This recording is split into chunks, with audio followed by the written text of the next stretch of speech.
there's some doubt as to whether the Prime Minister will go to Glasgow for the climate talks within a month from now. And it's a pretty big deal with the G20 in the days before it, and our senior allies like Johnson, like Biden, but many others attending both those commitments.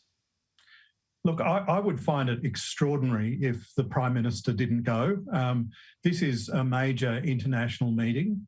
The issue of climate change is becoming increasingly pressing. It's making its way to the very top of global priorities at the moment. So for Australia's Prime Minister not to be there, to be talking to other world leaders would be extraordinary. Kieran, I'm just interpreting this as part of Scott Morrison's negotiating strategy back here at home.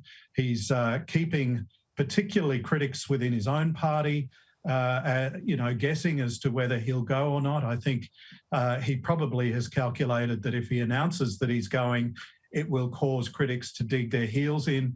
And so I think he's desperately trying to find a way to close the deal here at home and then make his way to Europe later on this month.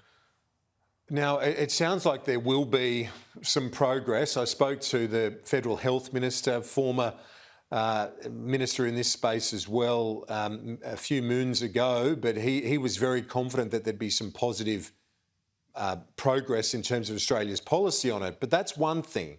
The other thing is to be there to advocate that position as well, face to face. And I guess the other thing is with the G20, the Prime Minister needs to take every chance he can get to try and get face to face with other world leaders, not the least of which the Chinese president, if there's to be any thawing in those ties. Yeah, look, that's right. It takes place, this conference will take place against the backdrop of climate summits that go back to Rio in 92, of course, Kyoto in 97, and then we had Copenhagen in 2009. All of these are incredibly important occasions for our Prime Ministers and for the Australian governments. At times, Australia has been able to get its own way, most famously, of course, in Kyoto.